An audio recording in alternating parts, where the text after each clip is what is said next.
예. 오늘은 8월 첫날이자 첫 주일입니다.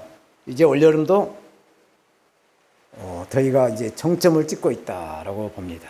이제 앞으로 2, 3주만 더 견디시면 아침 저녁으로 선선한 바람이 불어서 우리 그 기분을 상쾌하게 만들 줄로 믿습니다. 오늘부터 고린도전서를 통해서 하나님의 말씀을 받겠습니다. 고린도는 로마의 식민지 당시 그리스 남부에 있는 아가야 지방의 수도가 고린도예요. 그래서 이 고린도는 지중해 연안의 국가들 간의 그 해상 교통의 무역 중심지로 동방과 서방의 그 물물 교환의 요충지가 되는 아주 지리적인 중요한 장소가 되었어요. 이렇게 해안을 끼고 도시가 형성이 되다 보니까 이 고린도의 반문화가 발달되었어요. 각 나라의 민족들과 또 우상들이 집결한 도시가 되어버렸어요. 그래서 아프로디테라고 하는 신전에다가 이 여사제라고 하는 이 직분을 가진 천여 명의 그 여인들이 몸을 파는 그런 일을 이렇게 하고 있었다라는 얘기예요. 이런 곳에 사도 바울을 하나님께서 보냈어요. 바울이 2차 선교 여행 때 빌립보, 베레아, 아덴을 거쳐서 이제 고린도로 도착을 합니다. 고린도에 도착해 보니까 먼저 와 있는 신실한 유대인 부부 그 브리스길라와 아굴라를 만나게 되죠. 바울은 이들 부부와 함께 이제 안식일 날 매 안식일마다 회당을 찾아서 예배를 하나님께 드리죠. 그리고 그 해당장 그리스포에게 예수 복음을 전해서 회심을 시키고 세례를 베풀어요. 그런 연고로 이제 사도 바울은 계속 고린도에 있는 그 유대인 회당에 가서 복음을 전하게 됩니다. 이렇게 사도 바울의 이 선교 스타일을 이렇게 사도행전을 쭉 읽어보면은 새로운 선교지를 갈 때마다 그곳에 유대인 회당을 찾아서 회당에서 먼저 복음을 전하는 그런 그 사도행전의 사도 바울의 스타일이 나와요. 그래서 그 복음을 전하면서 영의 아들인 디모데에게 너는 말씀을 전파하라. 때를 얻든지 못 얻든지 항상 힘쓰라. 범사의 오래 참과 가르침으로 경책하며 권하라 라고 말씀을 하죠. 사도 바울은 고린도에서 1년 반 18개월을 머물면서 유대인들을 회심시키고 또 개종시켰어. 또 이방인들을 복음을 전해서 예수 믿는 사람들의 그 성도를 모아서 고린도 교회를 개척을 합니다. 그 내용이 사도행전 18장에 쭉 말씀을 하고 있어요. 고린도 교회는 아굴라, 브리스길라 이 부부와 그리고 실라와 디모데를 고린도 교회 교역자로 세우고 또 이집트 알렉산드리아 출신의 아볼로를 후임 담임 목사로 세워서 이렇게 교회를 세워가게 하고 이제 사도 바울은 3차 선교지인 에베소로 떠나게 됩니다. 사도 바울이 고린도전서를 기록한 목적이 뭔가? 고린도 교회의 그 문제들을 해결하는 데 있었어요. 성도들이 안고 있는 그 신앙적인 그런 문제들, 의문점들, 그런 것들을 다 이렇게 답변하고 또 이렇게 카운셀링하기 위해서 그 고린도 전서를 기록하게 되었어요.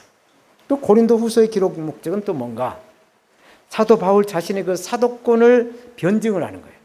그래서 거짓 교사들의 그 악한 선동을 물리치게 하고 자신에 대한 이 고린도 교회 성도들의 그 모든 오해를 풀기를 바라는 것이었고 그런 오해를 풀기를 바라는 것이었고 또 기근을 당하고 있는 예루살렘 교회의 그 구제를 위해서 그 구제 헌금을 모으기 위해서 고린도 후서를 기록했다라고 전해져요. 그러면 오늘 본문의 고린도 전서의 그 특징이 과연 무엇인가? 고린도 전서에는 개인적인 그 큐티 생활할 수 있는 목회적인 원리와 교리가 들어있어요. 그래서 어떤 상황이 있든 시대와 그 모든 그 사람과의 그 갭을 초월해서 누구에게나 적용할 수 있는 말씀이 고린도 전서 이 말씀이에요. 특히 요새는 작년에 있어 올해도 이 코로나 바이러스가 이게 창궐하고 있는데 이 바이러스, 이 방역을 빌미 삼아서 교회 예배를 형평성도 없고 공정성도 없이 막고 있어. 그래서 교회를 핍박하고 있다는 얘기입니다. 그래서 영적인 잠을 자고 있는 교회, 이 교회를 깨우라는 성령님의 감동 감화를 받고 고린도 전서, 고린도 후서, 고린도서를 강해하게 되었습니다. 오늘 본문의 말씀을 중심으로 성도라 부르심을 입은 자들에게, 성도라 부르심을 입은 자들에게 라는 제목으로 하나님의 말씀을 증거하겠습니다. 첫째로 그리스도 예수 안에서 거룩하여진 성도들이라고 말씀을 1절에서 3절은 하십니다. 1절 말씀, 하나님의 뜻을 따라 그리스도 예수의 사도로 부르심을 입은 바울과 및 형제 소수대네는, 바울이 사도가 된 것은 자신의 자격이나 어떤 노력이나 다른 사람의 추천으로 된 것이 아니라 전적인 하나님의 뜻에 따라 사도가 되었다라는 것을 가장 먼저 밝히고 있어요.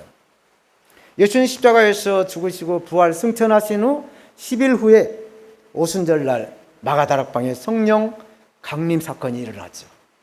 이때 성령 받은 기도하는 사람 120여 명이 성령을 바람처럼 불처럼 임하는 그 성령을 받았죠. 그 속에 예수님의 제자 사도인 11명이 들어있어요. 그래서 제자 12명을 채우기 위해서 가룟 유다 대신에 맏자를 제비를 뽑아서 채우게 됩니다. 이것은 구약의 12지파와 신약의 12사도로 짝을 이루어서 요한계시록 21장 14절에 새 하늘과 새 땅 12지파인 그 기초석 위에 어린 양의 12사도들의 이름이 있게 한 것이죠. 이것은 어디까지나 정통성을 말씀하고 정통성을 연결시키고 있다는 얘기입니다. 사도 바울 당시의 유대인들이나 또 개종한 성도들은 이 12사도권이 없는 사람이 사도라고 칭한 이 사도 바울을 인정하지 않으려고 했어요. 그래서 사도 바울은 서신서마다 바울 자신의 그 사도권에 대한 것을 어필을 합니다. 13권의 그 서신서 가운데 가장 리얼하게 어필하고 있는 말씀이 갈라디아서 1장 1절이에요. 이 말씀을 제가 봉독해 드릴게요. 사람들에게서 난 것도 아니요 사람으로 말미암은 것도 아니요 오직 예수 그리스도와 및 죽은 자 가운데서 그리스도를 살리신 하나님 아버지로 말미암아 사도된 바울이라고 말씀하고 있어요. 사람은 누구나 다 아이덴티티라고 하는 그 정통성을 증명하는 신분증이 필요해요. 주민등록증이나 여권이 없으면 무슨 일을 할 수가 없어요. 하다못해 동사무소 가서 주민등록 등본을 내가 띄려고도 내 주민등록증, 신분증을 주어야만이 띄워주게 되어 있어요. 그래서 내가 어디서 와서 왜 살고 어디로 가는가 이것을 알기 위해서는 내 자신, 내가 누군가를 알아야 한다라는 것이죠.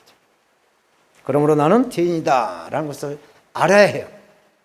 나는 죄로 인하여 스스로 죽을 수밖에 없었던 그러한 죄인이 예수님이 나의 인생에 그 주님이 되어주심으로 죄 문제를 해결받고 영원한 생명, 구원받은 하나님의 사람으로 된 것을 알고 믿어야 된다라는 것입니다. 형제 소수대네라고 말하는데 이 소수대네는 고린도에 있는 유대인 해당장의 그리스포, 이 그리스포 해당장 후임에 온 후임자예요. 해당장 소수대네는 유대인들이 바울을 송사했을 때 바울 대신 로마 총독 갈리오에게 매를 맞은 사람이에요. 이게 무슨 말이냐? 이 사도 바울이 예수 때 복음을 전하는 것과 유대인의 그 해당하고는 아주 상극을 이루고 있어요. 그래서 계속 사도 바울의 복음 전하는 걸 배척하고 있는 게 유대인들이고 해당장이었는데도 불구하고 해당장 이 소스데네가 이 사도 바울 대신에 매를 맞았다라는 것은 바울과 이 소스데네가 보통의 인과관계가 맺지 않고서는 이렇게 할 수가 없다는 얘기입니다. 그래서 이 사도 바울의 사람과의 관계성을 굉장히 중요하게 여기면서 사역을 해나가고 있는 것을 간접적으로 우리가 알 수가 있는 것이에요. 그래서 하나님의 뜻에 따라 사도된 바울과 형제 소스데네는 그 이름으로 사도 바울이 고린도 전서를 이렇게 기록하고 있는 것입니다. 2절은 오늘 본문의 2절은 수신자를 말씀하고 있습니다. 고린도에 있는 하나님의 교회 곧 그리스도 예수 안에서 거룩하여지고 성도라 부르심을 입은 자들과 또 각처에서 우리 주 곧 저희와 우리 주 대신 예수 그리스도 이름을 부르는 모든 자에게라고 말씀을 하셨습니다. 지금 고린도에는 우상이 창궐을 하고 있어요. 그런 그 우상이 창궐하는 이 고린도 교회에 하나님의 교회라고 선포를 하죠. 그런데 이것은 이 사도 바울이 기독교만이 유일한 구원이 있다는 것을 선포한 것이에요. 고린도 교회는 수많은 잡신들이 들어와가지고 다 자기들이 신이 좋다라고 이렇게 믿고 숭배하고 있는 것을 다 그걸 누르고 하나님의 교회다라고 선포를 하는 것이죠. 교회는 어떤 국가나 어떤 당파에 소속한 것이 아니라 하나님께 속해 있다. 또 하나님께 속해 있는 것과 동시에 고린도에 이 세상 속에 이 교회가 있다라는 것을 선포하고 있는 것이 공산주의 나라인 저 중국에 이 중국에 가면은 교회가 많이 있습니다. 그 교회가 두 종류가 있어요. 삼자 교회라고 하는 공산당 정부와 또 하나님과 같이 있게 섬기는 양신을 섬기고 있는 이 삼자 교회가 있어요. 이 삼자 교회는 공산당의 지휘 아래서 예배 때마다 주일날 공산당원에 앉아서 참관을 하고 있는 그런 예배를 드리고 있어요. 그러나 가정교회는 오로지 하나님, 오로지 예수님, 오로지 성령님을 부르짖으면서 하나님께 부르짖는 그러한 신실한 교회가 이렇게 중국에 두 개의 교회가 형성이 되어 있어요. 그래서 세계에서 가장 많은 그리스도인들이 중국에 있습니다. 지금 우리나라는 어떻습니까? 코로나 바이러스를 방역한다라고 하는 빌미로 하나님의 교회, 이 하나님의 교회를 세상 정부, 세상 정권, 이 드루킹이라고 하는 이 여론을 조작을 해서 대통령이 됐잖아요. 대법원에서 판결이 나서 드루킹으로 해서 지금 그 경남지사가 2년형을 받고 징역 살고 있어요. 그러면은 그 책임이 누가 했느냐? 대통령이 있단 말이에요. 그러한 정권이 이 교회를 예배를 폐하고 있다. 이것은 어불성설 말도 안 되는 일을 하고 있다는 얘기를 우리는 알아야 된다 이거예요. 그래서 공정과 평화를 선전선동하는 이 문재인을 잘하고 있다라고 정말 어리석은 정말 지식이 없는 그래서 망하는 그런 성도가 되지 말아야 된다라는 얘기입니다. 그러면 바울 시대도 이 가톨릭 교회 산물인 공회가 있어요. 이 공회는 인본주의입니다. 그러나 하나님의 교회는 신본주의예요. 그래서 바울은 하나님의 교회라고 분명하게 말씀하고 있어요. 오른쪽이냐 왼쪽이냐 이것을 분명하게 바울은 말씀하고 있는 것이죠. 그래서 이 하나님의 교회를 우리나라는 지금 어떻습니까? 이 이단이 장악을 해서 이단이 이 이름을 도용해서 쓰고 있어요. 사랑하는 여러분, 너희는 세상의 빛과 소금이다라고 예수님이 말씀하시죠. 세상의 빛으로 오신 예수님의 말씀으로 세상을 분별하라는 얘기예요. 어둡고 부패한 이 세상에서 자기 몸을 녹여서 그 맛을 내는 소금처럼 분별하고 희생을 하는 삶을 살라라는 말씀이 그 뜻이에요. 그리스도 예수 안에서 거룩해지고 또 성도로 부르심을 입은 모든 자들이요, 이 어둡고 막막한 이 세상에 이 구별된 빛과 소금의 삶으로 우리 아버지 하나님 예수 그리스도로 쫓아서 은혜와 평강이 있기를 간절히 축원한다라고 사도 바울은 예수를 믿는 교회에게 축복의 말씀을 하는 거예요. 두 번째로 우리의 궁극적인 믿음, 이 그리스도인들의 궁극적인 믿음은 예수 그리스도의 재림을 바라는 것이다 라고 오늘 본문 4절에서 7절은 말씀하세요. 점도 없으시고 또 흠도 없으신 그리스도 예수를 제물로 십자가에 달려 죽게 하신 그 하나님의 사랑으로 우리를 구원하신 하나님께 항상 우리는 감사해야 됩니다. 감사하면서 예수도 복음을 받아들이는 고린도 교회와 또 모든 그리스도인들에게 바울은 감사의 인사를 하고 있어요. 4절, 그리스도 예수 안에서 너에게 주신 하나님의 은혜를 인하여 내가 너희를 위하여 항상 하나님께 감사한다라고 말씀하세요. 감사의 조건은 하나님의 은혜라는 얘기죠. 하나님의 은혜에 감사한다. 이 하나님의 은혜를 헬라어 원어로는 카리스마라고 하죠. 카리스마를 은혜라고 말합니다. 요즘 폭염이 계속 되고 있죠. 폭염이 계속 되다 보니까 뜨거운 태양열로 인해서 뿌리가 약한 이 잡초나 이 나무들이 시들어가고 있어요. 제가 탄천을 자전거를 타고 이렇게 왔다 갔다 운동을 하는데 그 탄천 그 뚝배에 그 뿌리가 약한 그 풀들, 나무들이 막 시들어서 막 곧 죽어가는 걸 봤어. 그런데 여기 이런 식물 위에 소나기가 한 차례 쫙 떨어지고 그러면은 언제 시들었냐 하는 듯이 다시 생기를 찾아서 이렇게 활기를 되찾는 모습을 보게 되죠. 이것이 바로 하나님의 은혜란 얘기입니다. 그러므로 은혜는 강요하는 것도 아니고 어떠한 힘이 아니라는 것이, 누군가가 카리스마가 있다는 것은 은혜를 흘러가게 하는 사람을 말하는 것이죠. 그분이 바로 예수 그리스도 하나님의 독생자 예수님인 줄로 믿습니다. 예수님은 죄로 인해서 목말라 죽어가는 영혼들에게 이 생수를 마시게 해서 영원한 삶을 살게 하신 그 은혜를 베풀어 주셨어요. 조건 없이 주시는 선물로 죄인의 모든 죄를 용서하시고 구원을 영생의 선물로 주신 것, 이것이 바로 은혜라는 얘기입니다. 여기서 말씀한 선물은 그리스도 예수를 믿는 믿음이다. 믿음이 바로 하나님의 선물이다 라는 것이에요. 그래서 예수 그리스도의 그 성육신과 십자가의 죽으심은 하나님의 은혜의 최고봉이자 하나님의 주권이다라는 얘기예요. 이 은혜는 하나님의 뜻인 때를 따라서 풍성하게 주신다라고 성경은 말씀하고 있어요. 그래서 때를 따라서 이렇게 뜨거운 태양열을 장렬하게 해서 이 벼농사의 벼들이 착착착착 자라가게 하고 모든 오곡백과가 이렇게 잘 성장하게 나가면서 또 소나기 한 차례씩 또 지나갈 때마다 또 막 샥샥 자라나게 하는, 그게 바로 때를 따라 주시는 하나님의 자연은총의 은혜다라는 말씀이에요. 하나님의 은혜는 하나님께서 택한 하나님의 백성에게 베푸실 그 언약, 그 약속 안에서 이루어진다라는 얘기입니다. 그래서 하나님을 사랑하고 정직하고 겸손하고 긍휼을 바라고 또 죄를 회개하는 하나님의 백성에게 주시기로 하신 하나님의 약속이라는 얘기예요. 창세기 12장 2절에 내가 너로 큰 민족을 이루고 네게 복을 주어 네 이름을 창대케 하리니 너는 복의 근원이 될지라 말씀하시죠. 하나님께서 아브라함에게 이렇게 말씀을 하시지만 우리는 이 아브라함의 가문, 이 믿음의 가문으로 들어와야 이러한 복을 받아 누린다라는 말씀을 하고 있습니다. 1950년 6월 25일 6.25 사변이 일어나던 그 자유 대한민국은 어떻습니까? 세계에서 가장 못한 나라로 추락이 되었어요. 다시는 재생불능, 회복불능의 나라가 되었었어요. 하나님의 은혜로 우리나라 자유대한민국은 공산화가 되지 않고 이 대륙의 작은 정말 점 하나 같은 우리 자유대한민국을 하나님께서 지켜주셔서 민주주의 자유대한민국으로 공산화가 되지 않게 하나님이 지켜주셨다는 얘기입니다. 그래서 지금은 세계 10대 교육국가로 성장해서 인구 대비 해외 선교사를 가장 많이 파송한 나라가 되었어요.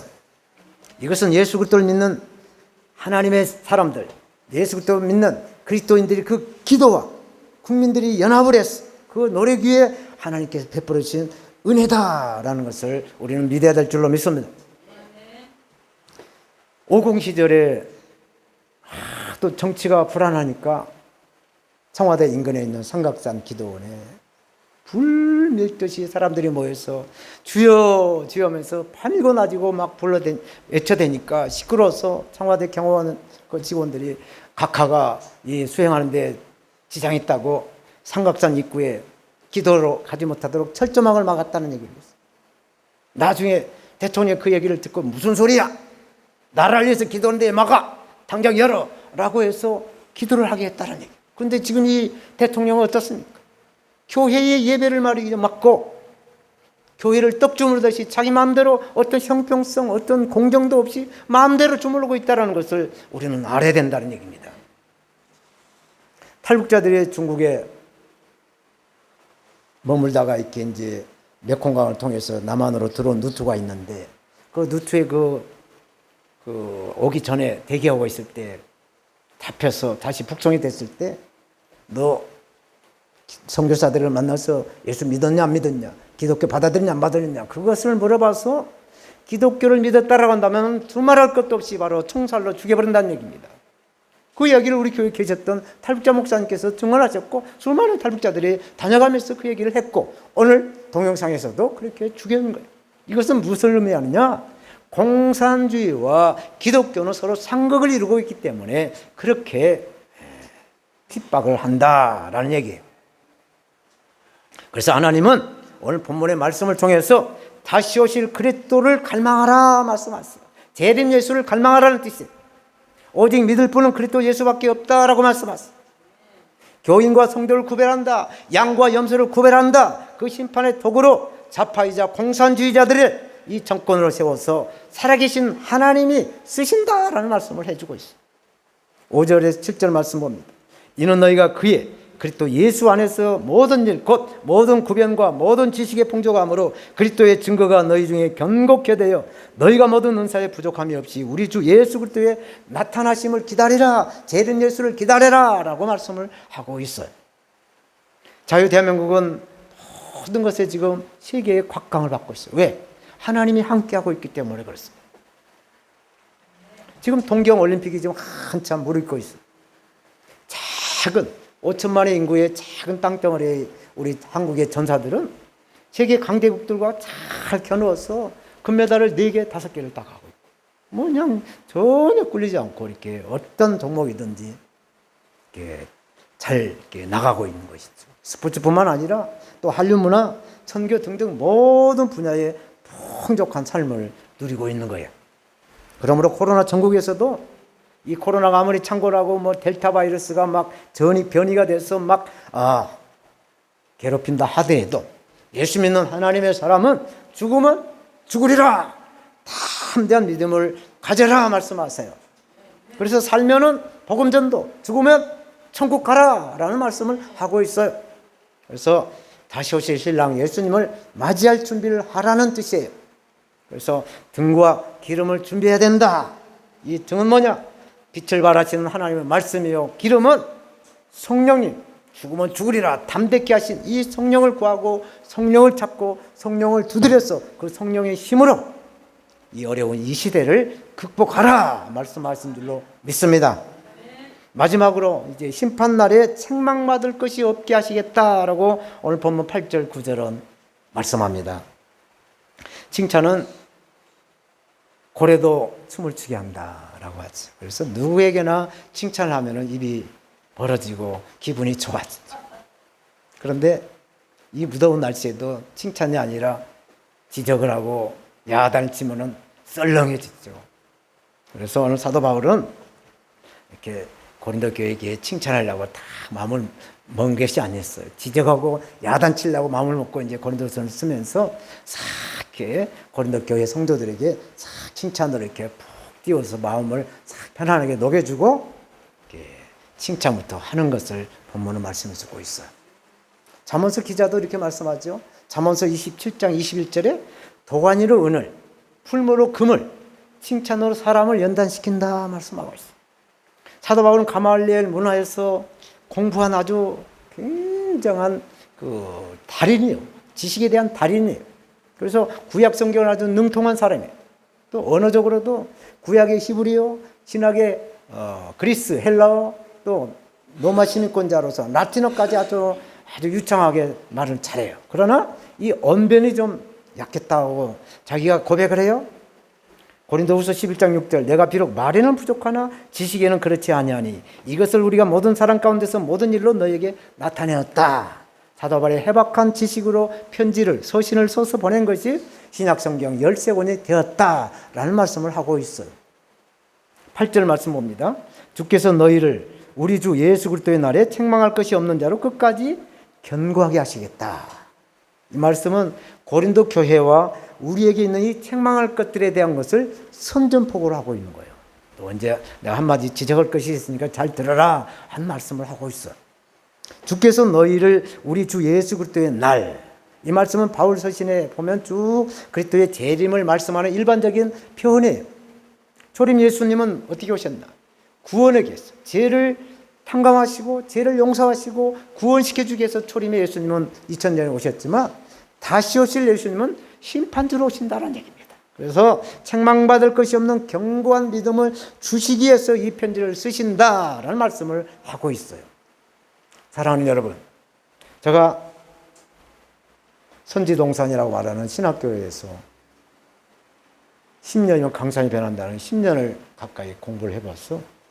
그 10년 동안 깨달은 것이 있다면 이게 하나 깨달았어. 목회가 뭐냐? 목회는 상담이라는 얘기였어. 상담은 뭐냐? 한자를 풀어보면 서로 상자, 말씀 담자. 말을 서로 주고받는 거. 대화죠. 그런데 상담을 깊이 공부를 해보니까 상담은 서로 주고받는 피드백이 아니더라. 상담은 내담자가 상담자에게 와서 내담자의 문제를 상담자에게 고하는 거예요. 아, 그렇군요. 그렇구나. 이렇게 들어주는 것이 상담이라는 얘기예요. 그래서 이 내담자는 자기의 문제를 의식하고 있고 또 자기가 답을 알고 있어. 그래서 이것을 누구한테 쏟아내야 그게 속에 있는 것이 빠져나와서 치유가 일어나는 거예요. 그래서 상담자가 말을 다 해버리면 그 내담자는 또 다른 상담자들이 또 찾아가게 돼 있다는 얘기예요. 그래서 이 상담자는 이 듣는 훈련을 해야 돼. 보통 듣는 훈련 갖지 않고는 들어줄 수가 없어요. 남의 말을 듣기가 보통 힘든 게 아니에요. 근데 그것보다 더 어려운 것이 있어요. 그 내담자가 말하는 것을 다른 사람들에게 전달해주지 않는 그 비밀의 의무. 이것이 더 어려워요. 그 사람 얘기했다고 또 다른 사람한테 이야기하는 거 그거 하지 말라는 거예요. 이게 철칙이라는 거예요. 상담에서 아주 기본적인 원칙이라는 것을 가르치고 있어요. 그래서 목회자의 훈련을 듣는 훈련부터 받아라. 길을 듣는 훈련부터 받아라. 그래서 그렇군요. 공감하시. 그런 것이 우선이라는 얘기. 바울 서신에 읽을 때마다 이렇게 제가 통독을 하면서 느낀 것은 먼저 사도 바울은 공감을 했죠. 고린도 교회 문제가 많아. 정말 사람으로 상상할 수 없는 그런 것들을 살고 있는데 그렇구나. 힘들었겠구나. 그래 내가 가마 하면서 이렇게 먼저 공감해주고 와서 이렇게 전할 말씀을 편지를 이렇게 써보내는 건데 먼저 공감해주고 칭찬해주고 마음을 부드럽게 한 다음에 본론을 말씀하고 있어요. 그래서 우리도 그렇구나. 따라서 해주세요. 그렇구나. 힘들었겠네요. 지난 정말 바쁘셨겠네요. 이렇게 공감부터 하시고 칭찬을 하게 되면 그 칭찬이 연단이 된다라는 말씀을 성경은 하고 있어요. 그렇지만 우리는 하나님의 사역자, 기름 부은 자의 성령의 기름을 받은 자로서 아무나 누구나에게 공감하는 것은 안 된다는 얘기를 성경하고 있어요. 로마서 12장 2절 너희는 이 세대를 본받지 말고 오직 마음을 새롭게 하여 변화를 받아서 하나님의 선하시고 기뻐하시고 온전한 뜻이 무엇인가를 분별하라는 얘기죠. 이 정권에서 교회를 핍박하고 예배를 드리지 마라. 그렇구나. 예배 드리지 마라. 이건 아니라는 얘기예요. 분별하라는 얘기입니다. 공감도 부족하고 분별력도 부족한 우리에게 그래도 하나님께서는 은혜를 주시는데 오늘 본문의 9절 말씀이 신묘막측한 말씀을 해주고 있다. 정말 하나님은 살아계시구나. 하나님은 정말 이 무더위 속에 한 줄기 내려지는 소나기 그 빗줄기 같구나 하는 걸 느꼈어. 9절 말씀 다 함께 한번 보겠습니다. 너희를 불러 그의 아들 예수 그리스도 우리 주로 더불어 교제케 하시는 하나님은 미쁘시도다. 죄인으로 죽을 수밖에 없는 우리를 택해서 의인이신 하나님이신 예수 그리스도와 더불어 코이노니아를 하게 하신다. 하나님과 죄인은 우리가 연합으로 거룩을 이루게 하시는 하나님의 은혜를 말씀해 주고 있어요. 여기서 미쁘시도다 이 말씀을 다른 번역본에 보니까 진실하시도다 신실하시도다 말씀하셨어요. 또 영어 성경을 보니까 God is faithful이라고 했어요. 하나님은 신실하신 분이다 라고 말씀하셨어요. 하나님의 형상으로 지음받은 우리도 하나님처럼 신실해야 될 줄로 믿습니다. 성실해야 될 줄로 믿습니다. 진실해야 될 줄로 믿습니다. 그러므로 하나님은 죄악 가운데서 우리를 부르셨어. 그 죄가 만연한 고린도 교회에서 우리를 불러주신 것처럼 이 세상에서 우리를 불러서 택하셨어. 그래서 하나님의 부르심은 사도로 성도로 주의 자녀로 부르시고 은혜와 평강과 지식과 은사를 제한 없이 부어주시고 있습니다. 하나님은 이해관계를 초월한 이 약속을 하심으로 그 약속을 성실로 성취하시고 하나님의 백성에게 견고한 믿음을 갖게 해서 심판날에 책망받지 않게 하시겠다라는 하나님의 은혜를 말씀해주고 있습니다. 이제 말씀을 맺겠어요. 예수 그리스도를 믿는 하나님의 자녀인 성도는 세상의 그 누구보다도 존귀합니다. 아멘. 학력이나 직업이나 외모와 상관없이 귀중한 존재예요. 왜? 하나님의 독생자 예수 그리스도의 그 죽으심으로 구원받는 하나님의 자녀가 되었기 때문에 그렇습니다. 그렇지만 성도는 한없이 부족한 존재라는 것을 알아야 된다는 거예요. 시편 기자는 103편 13절 14절에 아비가 자식을 불쌍히 여긴 같이 여호와께서 자기를 경외하는 자를 불쌍히 여기시나니 이는 저가 우리의 체질을 아시며 우리가 진토 먼지뿐임을 기억하십니다. 이렇게 성도는 존귀하지만 그 근본이 흙에서 나왔기 때문에 겸손해야 된다라는 말씀을 하고 있어요. 우리의 그 근본이 흙이라는 것이죠. 흙은 내세울 것이 아무것도 없다는 얘기입니다. 그래서 겸손해야 된다는 것을 말씀하고 있어요. 우리는 존귀한 성도라는 것을 의식하면서 이 존귀함으로 우리에게 가지고 있는 열등감을 다 물리쳐야 될 줄로 믿습니다. 그리고 흙이라고 하는 근본을 기억하시면서 겸손한 삶을 살아야 한다는 것이죠. 그래서 겸손함으로 하나님께 영광이 되게 하시고 또 겸손함으로 불신자들에게 복음을 전할 수가 있다라는 말씀이 있어요. 오늘 본문의 사도 바울은 성도라 부르심을 입은 자들에게 라고 말씀하셨어요. 고린도 교회 성도는 물론 오늘날 예수 그리스도를 믿는 그리스도인들에게 모두에게 말씀하시는데 이 현세 지금 이 시대에 빛과 소금의 삶을 살면서 내세 재림하시는 예수 그리스도를 바라는 그러한 재림 예수를 믿는 그런 삶을 살라 말씀하고 있습니다. 사도 바울이 바라보는 이 현세에는 죄로 인한 갈등으로 이 죄로 인해서 하나님이 바라시는 그 뜻과 사람들이 바라는 그 뜻이 다르다라는 얘기. 그래서 심판주로 재림의 날 임할 때 책망받지 않는 성도가 되려면 끝까지 굳건한 믿음을 가지고 지켜라 말씀하고 있어요. 이 믿음을 가지는 것 정말 기적에 가깝습니다. 정말 이 믿음을 갖고 우리가 믿음 생활을 하는 게 기적이나 마찬가지예요. 오늘 한 분이 우리 교회 오시기로 했지만 이게 그냥 아무나 핏값으로 사신 교회에 올 수가 없는 거예요. 하나님의 절대적인 그 섭리와 하나님의 그 사랑과 인도하심이 있어야만이 우리가 믿음을 가지고 갈 수 있어요. 그래서 우리가 믿음을 갖고 있다는 것은 거저 주는 게 아니죠. 하나님의 독생자의 핏값으로 우리가 예수를 믿게 되었다는 것을 알아야 되는 거예요. 그래서 이 믿음을 갖고 있는 것도 하지만 이 믿음을 지키기가 더 어려워요. 제가 사업을 하면서 돈을 벌어봤지만 이 돈을 간직하고 유지하는 거, 계속 유지한다는 게 이게 굉장히 어려워요. 마귀는 우는 사자처럼 계속 달라져서 사기치려고 별거 다 합니다. 그걸 지키는 걸 막 그 방해하는 거예요. 그걸 꼭 붙잡고 있는 거, 우리 믿음을 굳게 지키는 거 굉장히 중요해요. 이것을 우리 힘으로 안 된다는 얘기예요. 그래서 예수님은 성령을 구하시고 성령을 두드리시고 성령을 찾았어. 성령의 힘으로 이 믿음을 굳건하게 지켜라. 그래서 마지막 날 심판날에 책망받지 않는 성도가 되어라 말씀하신 줄로 믿습니다. 기도하겠습니다.